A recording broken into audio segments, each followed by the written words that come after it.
Do you know you could have kidney disease and not even know it? 9 out of 10 people who have stage 3 chronic kidney disease do not know it.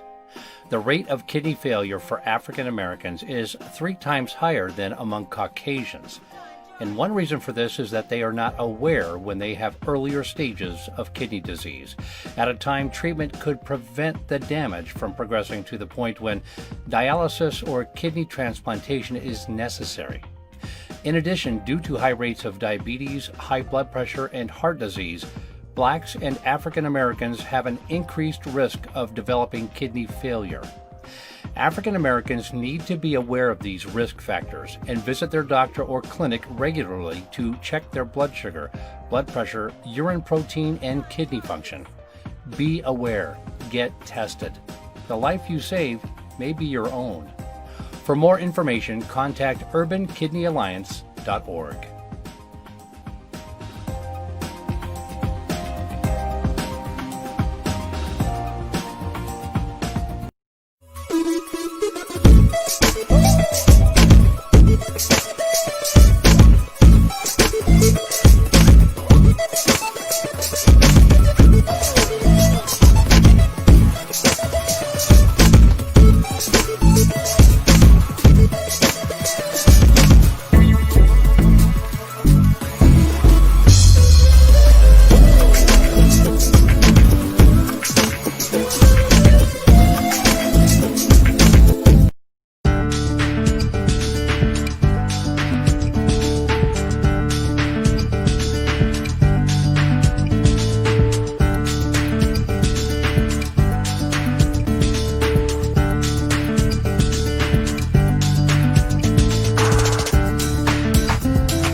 Hello, everybody, and welcome.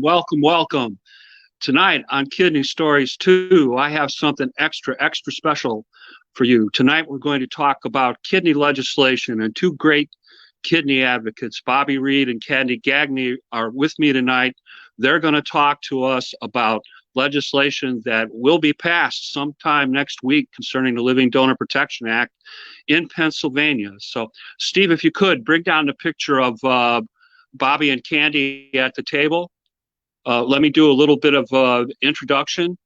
Bobbie is not a kidney patient, but her son Alex is. In 2013, George Alex Reed graduated from Penn State University. While there, he was a healthy student athlete on the Penn State Altoona baseball team. 2 weeks after graduation, he developed extremely high blood pressure, which in a matter of 4 months destroyed both of his kidneys. To this day, the doctors at UPMC, University of Pittsburgh Medical Center, don't know what caused his blood pressure to go so high and do the damage as it did. As a result, Alex ended up on dialysis, had a 7-month wait to get on the transplant list. The doctors are still not sure what caused such a healthy athlete to self-destruct. He received a non-related living donor donation from a 57-year-old Penn State alum in New Jersey.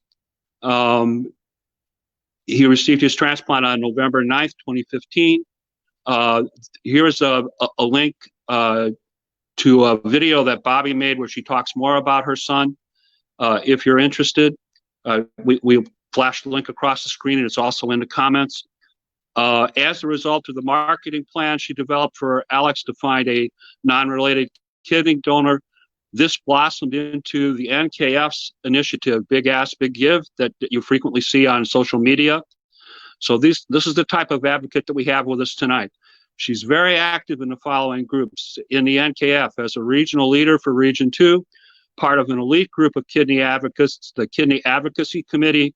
She was there last July when the president signed his executive order, the American Kidney Initiative. She has visited members of Congress as part of the NKF's Kidney Summit. She's also an ambassador from the American Association of Kidney Patients from Pennsylvania. She has presented twice during their national meetings. She is an ambassador for the American Kidney Fund and has lobbied them in Pennsylvania about the Living Donor Protection Act.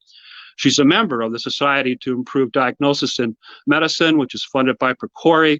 She worked with them for 18 months to find ways to improve errors, diagnosis, delays, and misdiagnosis in medicine. She's a patient ambassador for PCORI. She spoke at their pre-conference annual meeting in 2018 in Washington, D.C. She's a National Quality Forum member. She's with the National Academy of Science Engineering. She spoke at a workshop on improving prescription medication. She's with the American Society of Nephrology. She made a short film with them that was played at their national meeting about her son. She's part of CORE, the Center for Organ Donation Recovery Education.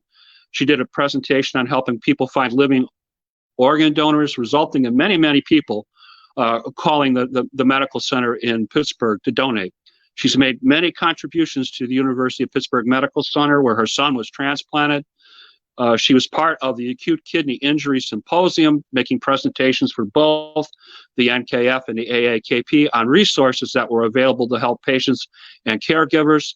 She's done research and made contributions to the UMPC, obviously. Also, UPMC transplant connections were made through her son transplant, including with Dr. Paul Pawliowski, current NKF president-elect, professor of medicine at the University of Pittsburgh, and head of nephrology for the Pittsburgh VA Hospital.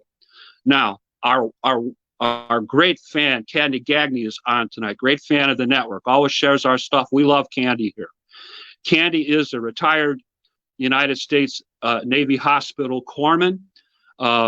She has worked in just about all areas of the medical field. She has been stationed all over the world, from Orlando, Florida to Okinawa, Japan. She was stationed at Camp Lejeune, North Carolina. Unknown to her at that time, the water had been contaminated by heavy metals from 1953 to 1987. Various diseases have been contributed to this contamination, including kidney disease. It is believed her kidney disease came from that. On February 12th, 2017, while recovering from a fractured ankle, her husband found her unresponsive, took her to the hospital. She started dialysis that time, and that is approximately when she became a kidney advocate. Candie received her kidney transplant at the University of Pittsburgh Medical Center on July 22nd, 2018, from a non-related living donor in a paired donation arrangement. Candie's transplant led to a 4-chain kidney donation. There it is, all 4 of the people. Candie is also a caretaker for her husband, Tom, who is likewise afflicted with kidney disease, and he is currently looking for a kidney donor. So tonight, our guests are going to talk to us about the Pennsylvania Living Donor Protection Act, HB 924, their path to get it from start to finish. They helped to get this matter to the floor of the Pennsylvania Senate. It's set for a vote October 5th or 6th, and we have been told that this should pass. And we are going to see tonight how the sausage is made, how kidney advocates can help make law in their states. So welcome, welcome, welcome to Candie and to Bobbie.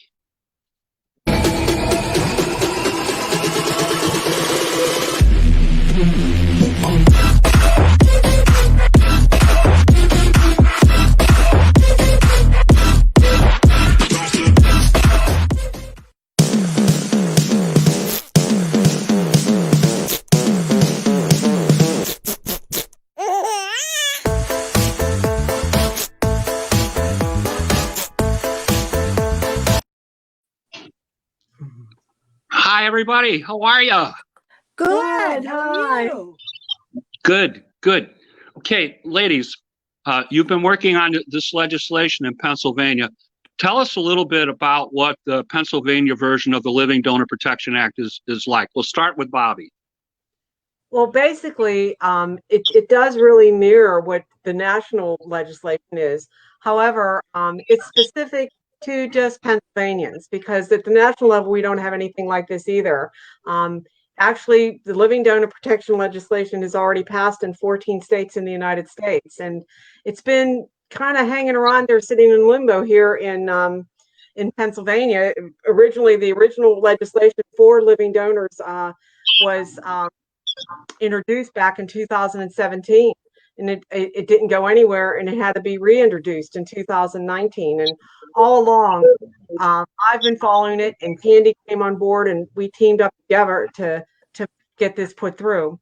For people who don't know really what it means, or to themselves, or if they're kidney disease patients or they're thinking about being a donor, it prevents insurance companies, employers from discriminating against people who want to donate organs.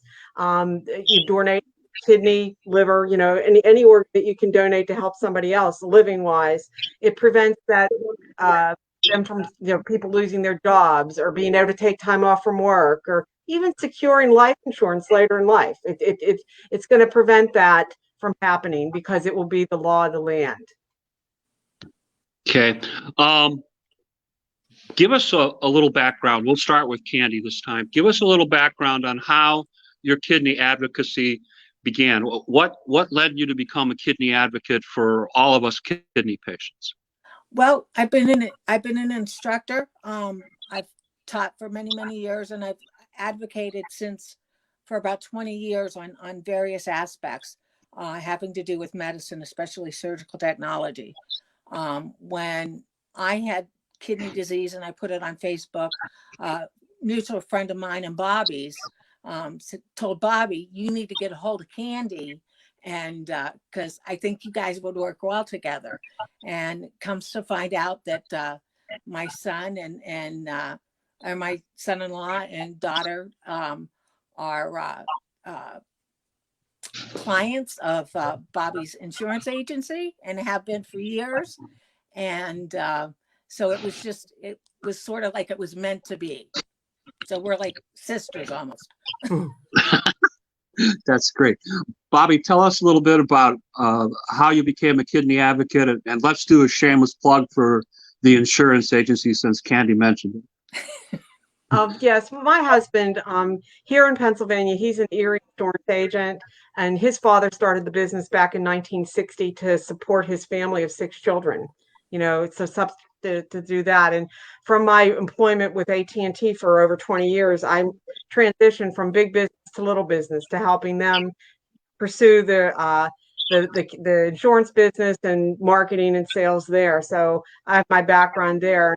Actually, it ties into our kidney story, because when Alex graduated from Penn State, the intent was for him to come work in that insurance agency, be the third generation of running the business, so to speak.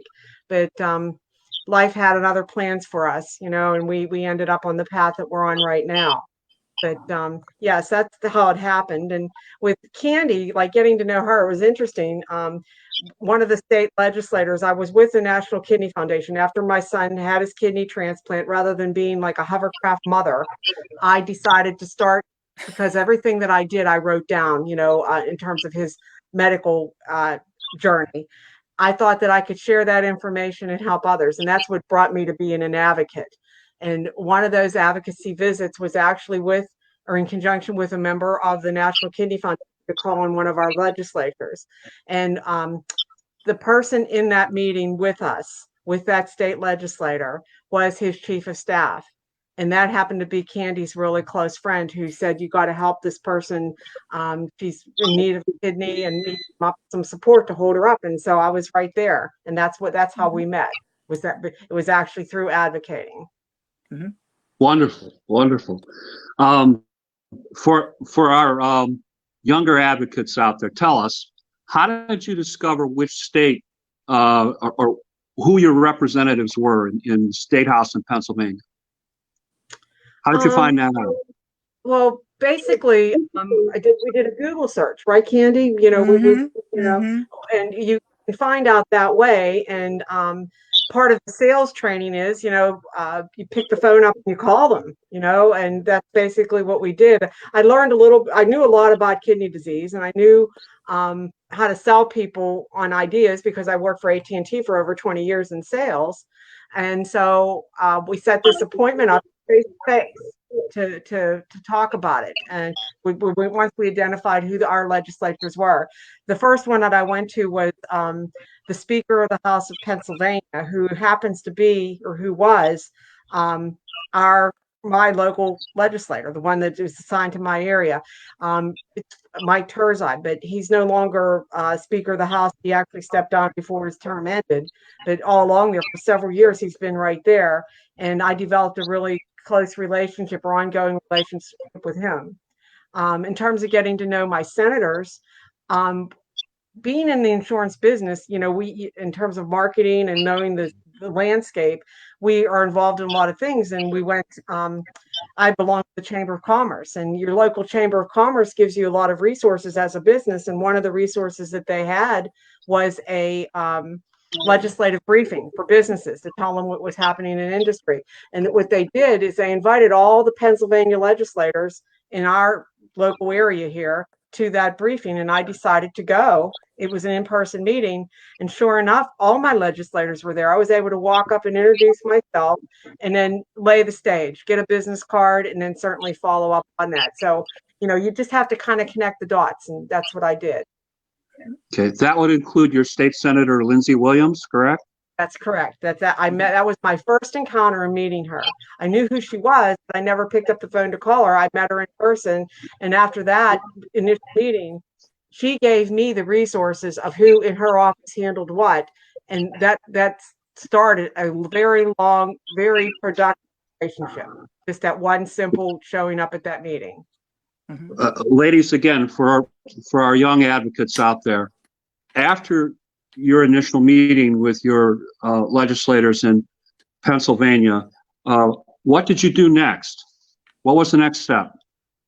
Well, we followed up, made sure that we thanked them for giving us the time of their day, and called them back. My Senator Jay Costa, who went and found the bill somewhere buried in the Senate, I happen to see him at Rite Aid all the time because we get our drugs at the same place. So I always had spoken to him and, hello, Senator, how are you? And connected with him that way before we even had the meeting with him. So he knew who I was, didn't know my name, but knew my face and knew that, I had some sort of disease. So it helped. It helps. So anytime that you can see anybody and you can talk to them and network with them, give them a card, you never know what it's going to glean. Okay. Bobbie, tell us a little bit about your follow-up meeting with Senator Williams. Yeah. Well, when I went into her office to sit down and talk with her, I met not with her personally, but actually with one of her aides or her people in the office, and it happened to be another young person there. And when we were in there, the way that you advocate to somebody, if you make it personal, they're paying more attention to you. So obviously I started off by telling them about Alex going to Penn State and being a baseball player, because the girl I was meeting with was kind of young. I didn't know anything else about her. And you always try to identify too if they have a connection to kidney disease. But in this particular case, the person I was talking to went to Penn State. She was about the same age as Alex. And she did have believe it or not, when I asked about her connection to kidney disease, she had a relative die from kidney failure. So there was I struck the gold line, I had her ear. And so she understood, at least had an introduction to what we were going through. And therefore she knew it made it much easier to tell her about what we were asking for and what we needed. Not only that, telling her from that standpoint, I brought in examples of locally how the senator, you always tell somebody what's in it for them. So I told her, the National Kidney Foundation and myself personally would really like to help other constituents in our community of Lindsey Williams.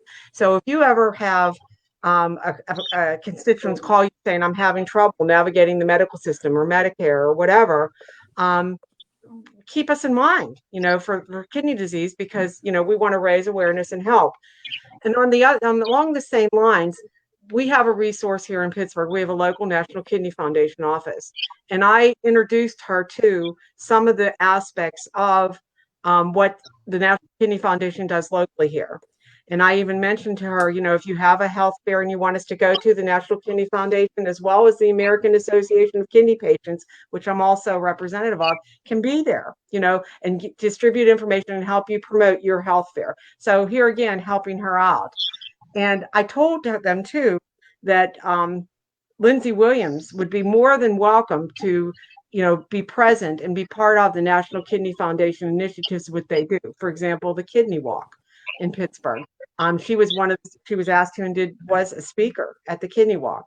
In addition to that, whenever we did a legislative briefing specifically related to COVID-19 and its tie-ins to impacting kidney disease and kidney patients, this legislation was brought up in that meeting. So there again was another connection that she was involved with, and she stepped up to the plate and helped us integrate this all together. So that's how you foster the relationships. One thing leads to another, but it's done so in a fashion that you make it really personal, because it ties to you and what your concern is and how having living donor protections would help. It would have helped us, certainly. It might have been a younger person that would have been able to give a kidney to my kid instead of a 57-year-old man. They wanted to, but they were prohibited because, they had lives to lead. They had bills to pay. They had to keep their jobs when they were graduating from college. They couldn't afford to lose a job and not have an income. So those are the really crucial things why I advocated for this and how I fight for it. Okay, so you did have an opportunity to talk about HB 924, the Living Donor Protection Act, Pennsylvania's version. Exactly. It was built into those conversations, along with tying in the personal relationship, sort of like tugging on the heart of that person that you're talking to. And also learning too, from Lindsay Williams' perspective, she did have a relative or has a relative that was afflicted with kidney disease. You always ask that question. Yeah. Always a key question of, what connection, if any, do you have to kidney disease, for all our young kidney advocates out there? Always like to know if the staffer, the senator, has some connection with kidney disease. Tell us a little bit about the health fair, the NKF Kidney Walk, the COVID-19 legislative briefing, and Senator Williams. What happened with all of those things? Candie, did you want to chime in there and fill in a little bit about? Well, they were all great opportunities to get the word out. Not only the health fair in Tarentum for Senator Williams, but we also did a health fair at one of the largest employees in Pittsburgh, which is the Water and Sewage Company, unfortunately. And we got a lot of contacts and gave out a lot of information there. In fact, we had a prospective living donor that we hooked up with one of the transplant centers here in town. He has not yet been picked to donate for somebody, but that possibility is out there. So I thought that was a win, because that was my first big thing. And, so that was my cherry on my cake that day. Yeah, excellent. So the senator did a health fair with the NKF. The senator spoke at an NKF Kidney Walk. The senator had a legislative briefing for COVID-19, which she co-hosted. Would it be fair for me to say the end result of all of that is both members of the public and other legislators in Pennsylvania had more of an awareness of the need to promote kidney donation and to protect kidney donors? Absolutely. We probably wouldn't have seen any movement on this legislation had those key things not taken place, particularly with Lindsay Williams' involvement with that briefing, because what it did is it called together every single senator and House of Representatives member in the state of Pennsylvania, either their aides or themselves on that call.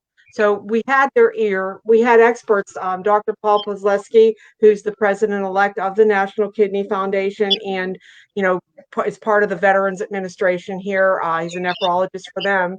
Was on that call hosting as well and answering questions, because it gave all the legislators and their staffs a chance right there, because it was specifically for them to ask questions about kidney disease and the issues that they didn't know about. And they weren't aware of the living donor protection legislation. It was mentioned there, that everybody learned about it. And shortly thereafter, that particular meeting, that is when we saw movement out of the committee where this legislation was actually buried in the Senate. It had already passed the House. And it came out of there. And that's what prompted it to, on the 22nd, I believe, of September, to actually be voted out of committee. And now we're hoping that it's going to be passed by the Senate on the main Senate floor next week and go to the governor's desk. And it's like landmark legislation. I don't think that people realize how important it is here in Pennsylvania, the protections that it's going to give people who want to donate or thinking about donating an organ to somebody to save their lives. That's how impacting it's going to be. Well, it keeps your employer from firing you, demoting you, messing around with your pay, otherwise messing around with your job status. It keeps insurance companies from canceling you, raising your rates, not allowing you to get life or disability or long-term care insurance. Does the Pennsylvania legislation also provide for the Family Medical Leave Act up to 12 weeks of unpaid leave? Yes, it does. It does. It absolutely does. And, they say, oh, well, yeah, you'd probably get it now, but that's not the case, because it needs to be the law of the land in order to guarantee those protections to an individual, and that's what this will do. People don't realize that today you can have a baby and you're guaranteed to be able to take time off from work because that's considered under the FMLA. But if you want to donate an organ to somebody and you're perfectly healthy to do that, and you need a couple of weeks off work to, recover from your surgery, if that's what it takes, you can lose your job. They don't have to, and they don't have to pay you. They don't have to let you have time off. They can go hire somebody else and leave you high and dry.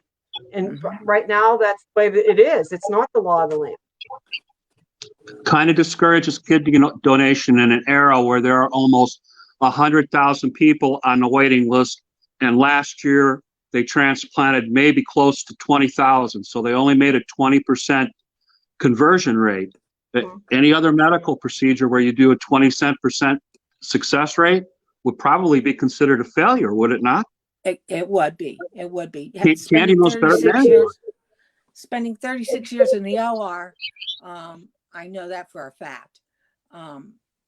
Speaking on the legislation, my daughter is on the list to donate.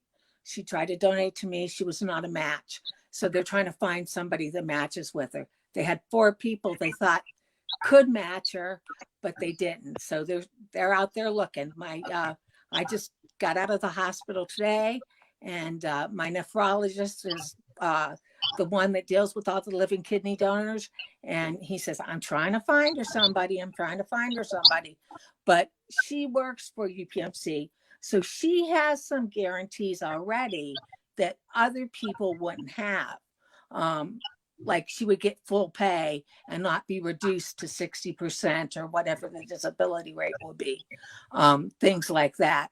But she still is advocating to get it passed for those to open up the mailbox to get more people interested in donating and saving people's lives.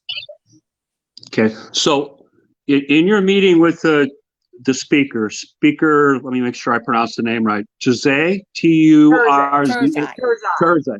Okay, Uncle Jim. Be a new Uncle Jim on Monday.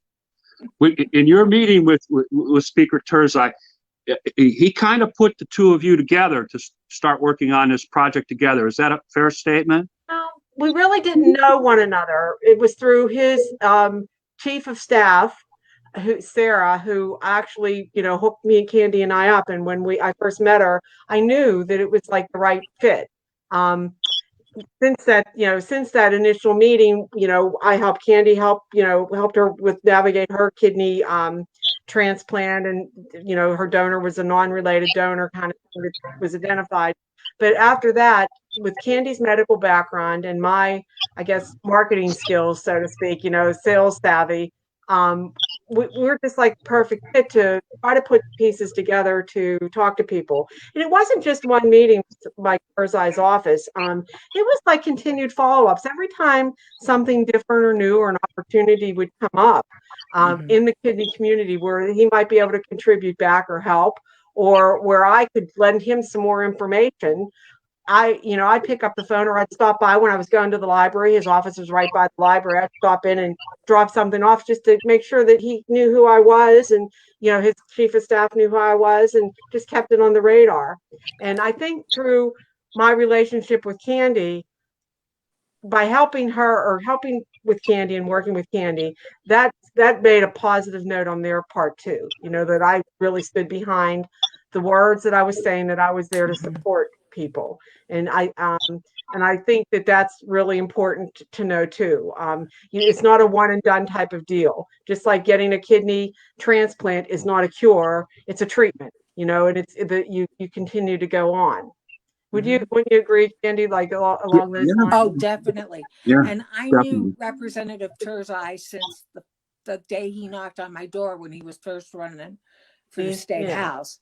And then I happened to be working on legislation for educational purposes for surgical technologists, and ran into him into a local hospital parking garage and sort of attacked him that way. So we had a working relationship for 20 years. I said, here's my card. I need to talk to you about this. And, it started a whole process there. So I had like a working relationship for like 20 years with him. So we came about it from different angles, but it worked out. Great. Now, the two of you have mentioned a couple of times that the path to this legislation, getting from the House to the floor of the Senate for a vote, was not exactly a straight path. Somewhere along the line, the legislation got stuck on somebody's desk. Can you explain, Bobbie, what happened? What was the path of the legislation? Well, through having the relationship with Mike Herzai, it made it through the House of Representatives and got voted on there. And from there, in its original state, HB 924 was transferred over to the Senate. And that was one of the great mysteries of the world, because we didn't know where it ended up in the Senate. It actually took Candie's intervention in mind when we met with Senator Jay Costa in his office to talk to him about, could he find out about this? We know that the living donor legislation had passed the House. Here this was a senator. Can you find out where it is and help us? Because we felt certain it was so long. It was like from 2000, and it was beginning of it was in 2019 that it was in the House. It got passed over into the Senate, and it just got stuck. We didn't know where it was. And so Candie and I talked to him at his office in person at that meeting. And, he was listening pretty good there for a while.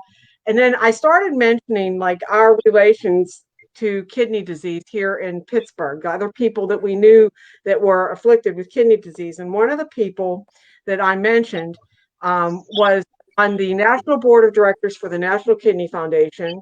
He was also on the local board of directors for the National Kidney Foundation. And he had given a kidney went to his son when his son was just 12 years old. And his son's an attorney today, just like this gentleman. His name's Brennan Hart. And as soon as I mentioned Brennan Hart's name, Senator Costa's eyes got big pancakes. And he said, Brennan Hart, the attorney. I said, yeah. He says, well, I worked with him in a law practice for many years. I never knew he gave a kidney to his son. I never knew his connection to kidney disease. And from that point forward, we had Senator Costa's ear, and he went and he dug up the information. With Candie being his constituent, he got back in touch with Candie to let her know. Mm-hmm. And then from there, Candie, you tell him what you tell. You took that information and ran. Well, I said, let's go for it. Let's start calling people and, you know, doing whatever we need to do to get this through, because I want to get it through. And this is the reason I want to get it through. And these are how many constituents you have that this could benefit. And he agreed 100%. And he actually identified the committee, didn't he, Candie? he did. Yeah, He said, Senator well, it's Costa. going to be in the Appropriations Committee, and then it's going to go to Health and Human Services. He says, but to get it out of Appropriations, we start working on that in February. So then when COVID came out, we thought, oh gosh, we're stuck. Here we go. We're never going to find it again. But no, that actually helped us, I think, because of the CARE Act and all the other things with all the other disease processes going on and the chronic diseases, that the senators actually listened and voted it out of, took it out of appropriations, More put it in tenants, Health and yeah. Human Services, and then put it And to, it actually happened. If you remember the flow of things, Candie, it happened right after that legislative briefing on COVID-19. right. Because this legislation was brought up in that meeting, and that the members of that committee were on that call, and they heard what was being said. We made sure they were on that call, and We called them up. Yeah. I heard a rumor. I heard a rumor that after Senator Costa turned you guys on to the committee where the legislation was stuck. We should point out this legislation started in 2017, right? It was on the table. It was off the table, back on the table in 2019. After he told you what committee it was on, you guys figured out which committee member lived the closest to you, and then you went and paid him a visit. Is that true? We got in touch with them. We called them up. We got the people on the phone. You can't really send them an email on something like this because we weren't their constituents. But we sure as the heck bent their ear on it initially. That was our initial contact with members of that committee. And then following that initial contact, it was a few months later that legislative briefing thing came up, and we once again called that office, made sure that representative, that senator, was on that call, along with, to be honest with you, during that call, I got to listen in. That senator was very, very interested in everything that was being said. You could tell that they weren't informed of what was going on. So the legislative briefing was a really important key because it enabled them to ask questions on things that they were puzzled with. You could tell, or you could feel, in being in sales with AT&T years ago, I sold over the phone, and I could sense this guy writing this stuff down. Okay. And it was probably, what would you say, Candie, 2 weeks after that all of a sudden the wheels started to turn. So it took that light, to light it up, that meeting. And with but politics here's the being point. local, you never just, say hi to them, call them out. Like when we found out the bill was coming to be voted out of the committee, I called Senator Costa's office, and I called the local office here in Pittsburgh. And I said, wait a minute, if they're voting on this tomorrow, he's in Harrisburg. So instead of getting the answering machine, which I did leave a message on the answering machine, I actually got the chief of staff in his office in Harrisburg. So I talked to her the day before the bill was voted on, and then after it was voted out of committee. So just by saying, hey, wait a minute, let me call Harrisburg because that's where they are. And then luckily the lieutenant governor lives close to me right over the hill. And so he's another one. It was coming up. I said, if we're going to sign this bill, we want to be there. What can you do for me? And I just got his answering machine. So I called the governor's number. I said, what the heck? And so I got to talk to somebody in the governor's office. And then we're hooked up, and they're going to let us know what's going on as soon as it's ready to go. And we're going to Harrisburg. Well, yeah, we are. And to be honest with you, there are things like even today, like the National Kidney Foundation actually sent up an advocacy alert kind of thing. It's a letter on file that as a constituent, or a resident of Pennsylvania, I can type in my name and my address, and it would key it up right to Lindsey Williams and also the governor's office, saying that, I support the living donor protection legislation here in Pennsylvania. It's coming up for a vote here real soon. I want you to know, as a constituent, my opinion matters. And since I voted for you, maybe I want you to support this for me.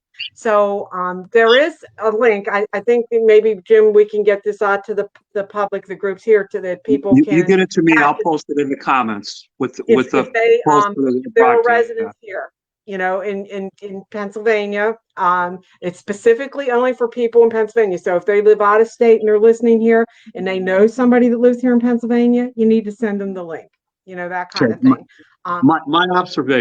My observation, without the efforts of you two ladies, that bill might still be sitting on somebody's desk on some committee. Is that a fair statement? It probably very is. possible. And there were all the kidney organizations that were advocating for this. But I think it was me and Candie, through our teamwork here, and with the assistance and the resources that the kidney organizations have given us, to really bring this to fruition. It takes people, not just organizations or heads of organizations, to make it happen. It's the actual people that can make a difference with their legislators and to have things move along. And I'm trying to get other people involved in other counties where I've lived before. That one gentleman that I'm trying to get involved actually was my dad's neighbor growing up, and he's 11 years older than I am, and he remembers me when I was a year old, and my dad was his oldest brother's best friend. So I'm like, come on, Jerry, you got to help me out here. He was a PKD patient, and got a kidney transplant at Pitt. And so I'm trying to get him involved. There's another girl I went to high school with that was a living donor for her sister, trying to get her involved. But it's just trying to work those things. I said, you don't have to do anything. Just find me a building or find me a health fair, and I'll go and I'll set everything up, and you can come by and you can see what I do. And then next time I'll come help you. My brother works at a university in that area. Same thing. And if they have a health fair at the college, let me know. I want to be there, and I want to bring these other people along so we can teach them. And then they'll have a connection to their. Candie, I've posted pictures today that you commented on of you and Bobbie working these health fairs, manning a table, that sort of thing, right? I'll make sure that people see that in the comments about this broadcast. So let me get this straight. This bill was introduced in 2017. Mm-hmm. It passed the House unchanged. It's a mere image. It's a mere image of the National Living Donor Protection Act bill. Correct. It ended up in a committee somewhere in the Senate where it got stuck until you guys unstuck it. Correct. And because it passed the House unchanged, it went through the committee unchanged, it's now going to go to the floor of the Senate for a vote either October 5th or October 6th. And all the indicators are that the bill will pass and become law, that the governor is perfectly willing to sign it. Are those all fair statements? Yes, they are. Yes, because we followed up on it, and we've gotten some positive feedback on that end already, as Candie has said, when she talked to the governor's office about that. Yes. So excellent. And excellent. as soon as it gets passed, as soon as I get the word that it gets passed, I'm calling the governor's office and the lieutenant governor's office again. And Pastor, in fact, I got mad at my husband the other day. We were coming back from the store, and the lieutenant governor actually, he actually comes back and forth from Pittsburgh to Harrisburg, and he still lives here in the Pittsburgh area, right over the hill from me. And he was out doing his walk, gathering up trash. And I said, wait a minute, there's the lieutenant governor, stop. And my husband's like, no. Poor Tom. I bet he got an earful then. Well, our lieutenant governor is a little unique. He's 6'8". He's tattooed. He went to the Kennedy School of Business at Harvard, graduated cum laude or some such thing.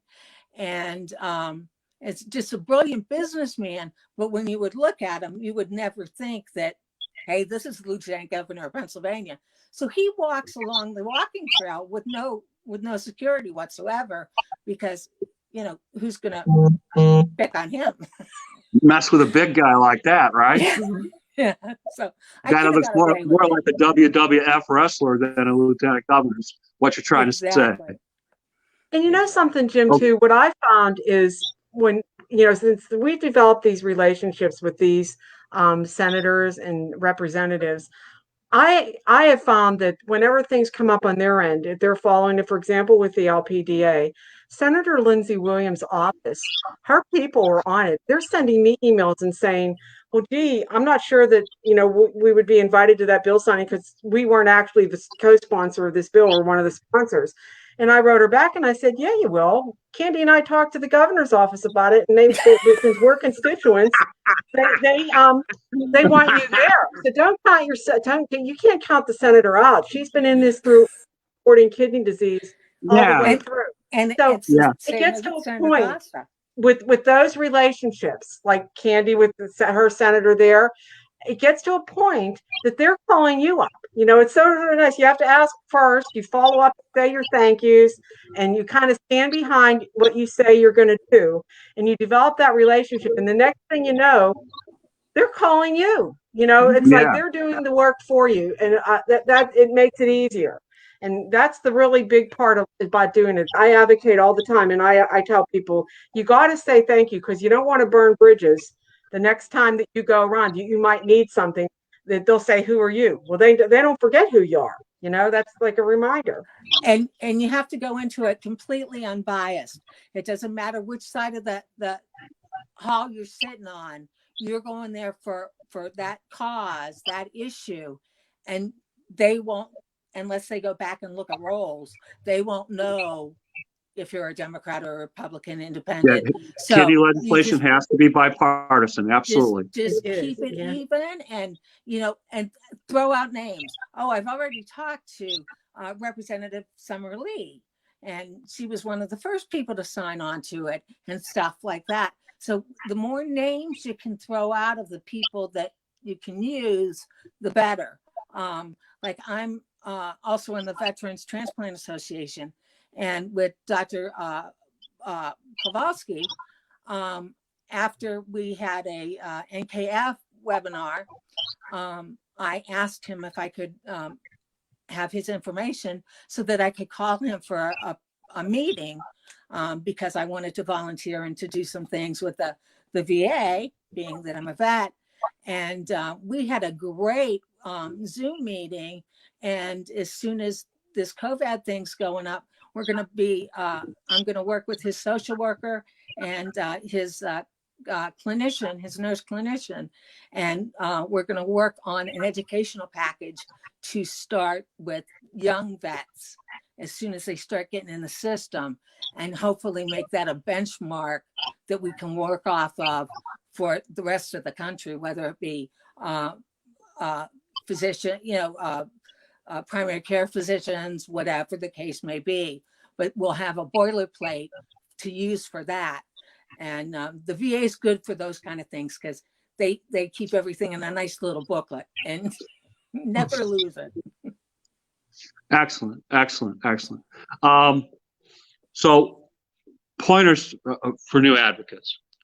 One of the things that you're trying to do is you're trying to become that legislator's go-to kidney person, the kidney person that they trust, the one that gives them good advice, turns them on to good legislation, continues to contact them, praises them on social media, writes them, sends them articles, follows up with them, comes to visit goes to their local events. They hold an event. You show up, Right. that kind of thing. So just a few hints for some of our younger advocates.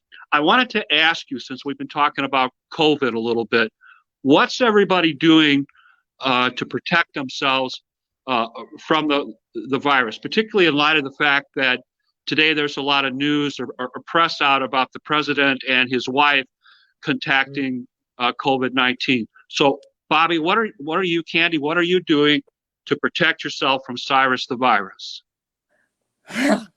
I almost thought I had Cyrus the virus this week. I do have a virus, but it's a different one.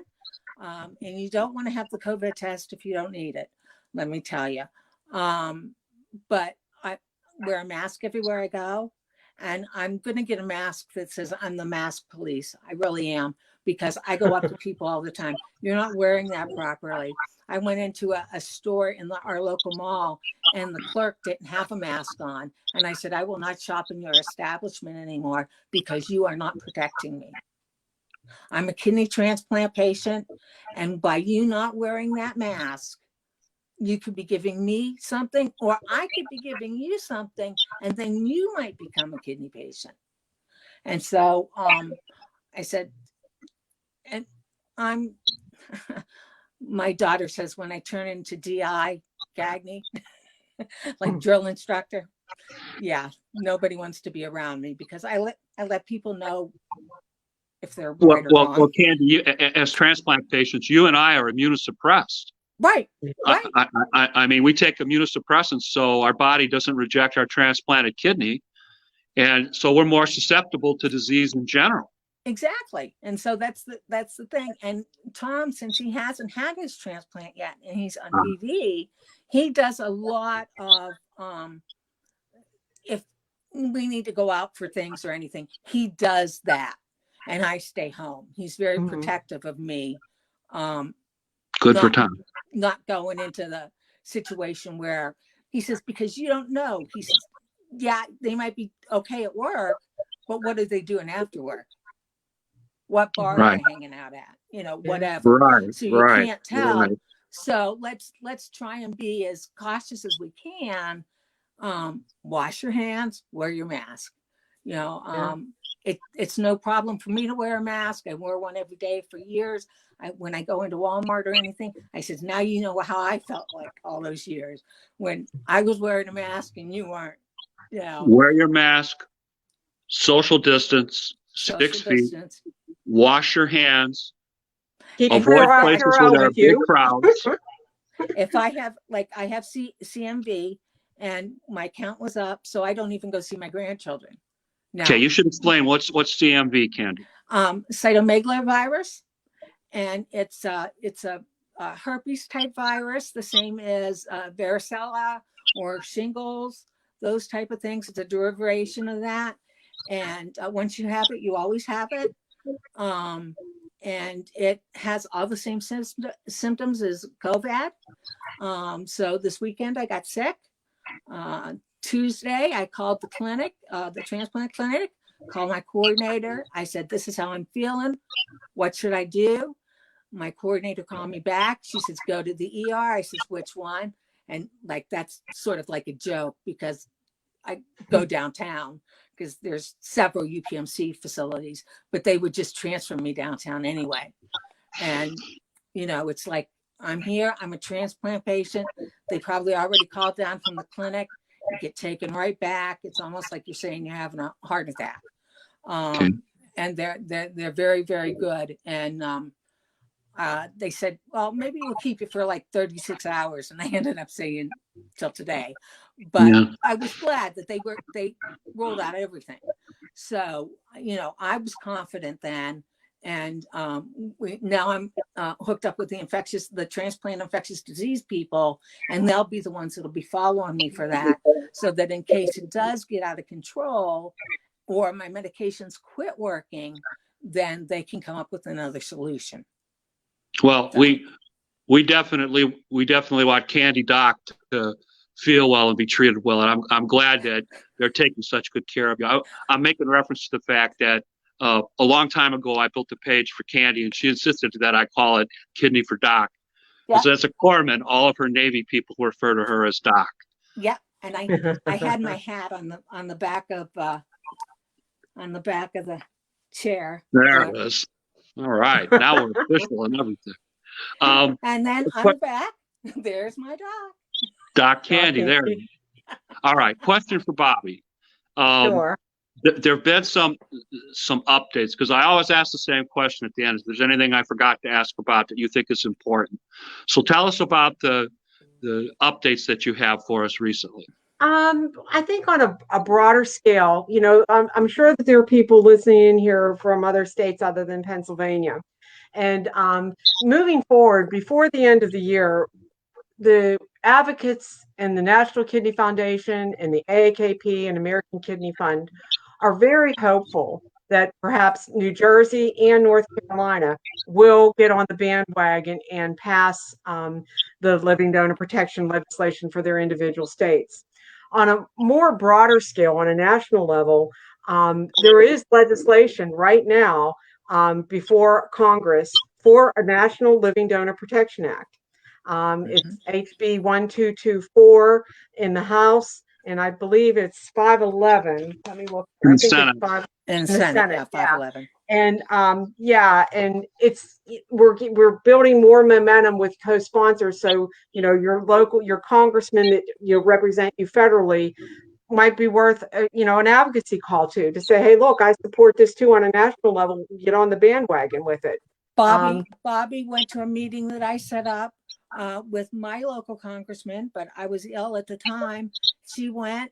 3 days later, he signed on as a co-sponsor.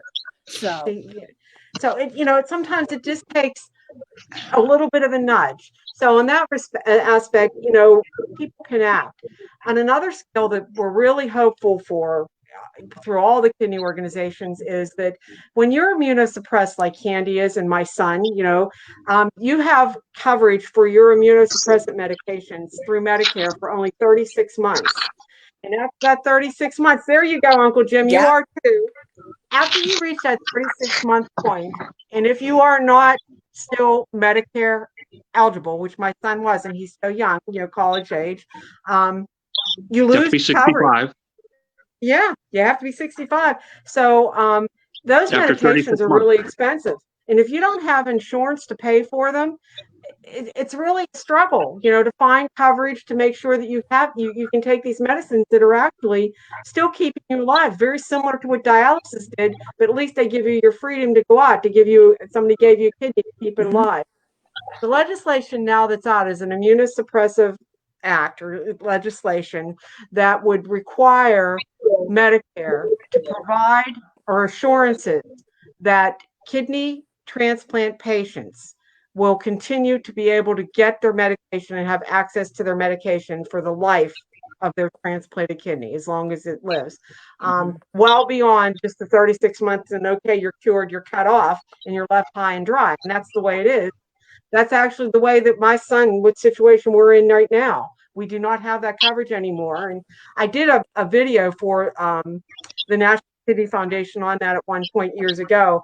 If my son had to pay out of pocket every month for the medications that he's on, in addition to the immunosuppressant drugs, our medication bill would be over $2,200 a month to pay for medication. So you can't tell me that isn't impacting. And people need to step up and voice their support of this so that we can get this moving on the federal level. So the link that I provided you for kidney advocacy, you could have people type in advocacy.kidney.org and find out what other advocacy efforts that they could undertake on their own, just to reach out to and contact their own congressman or senator on a federal scale through doing that. They'll hook you up. It's very easy to use that particular link, but that's something very simple you can do from the comfort of your living room in a matter of 2 minutes time, to click a button to show your support. If you don't feel like going on calling somebody up or knocking on their door, that's something that anybody can do, and it's easy and it takes just a couple minutes. And AAKP and the Kidney Fund and various other groups like the Urban Kidney Alliance, they all have good information out there that you can pick and choose whatever one you want. And, some might be easier to use, some might be, so you decide what you want to do. Just get involved, because it's your Please. life. Somebody gave you a present. Now it's time for you to give something back. To Or give you back. might know somebody that has, is in that situation. If you want to figure out a way to help and you don't want to send them flowers or candy, you can, just click the button. No, candy, no pun intended. No, we'll send them Right. candy. Right. But it's easy to do that. And all the organizations have those advocacy resources just by typing in the name of the organization, American Association of Kidney Patients. Easy to navigate. Click the button and you can find out how you can participate and give back. And it takes just simple little amount of your time that you have to do that on your computer from home. And Ladies, you don't have to worry about a got lot to of wrap money. up here. I'm sorry. We're a little over time, and I got to get our producer so he can visit his child. So I'm going to have to wrap up. Important. But thank you so very much for taking time. Interesting to see how kidney legislation really works. Next week we have Richard Knight, the president of the American Association of Kidney Patients, is going to be on the show. So, be sure you check us out next week. Going to be an interesting show. Thank you again, Bobbie. Thank you, Candie. I'm going to say goodnight to everybody, and we'll see you next week. Thank you so much, ladies. Much appreciated. Thank you. Bye, Jim. Bye, Jim. Bye-bye now.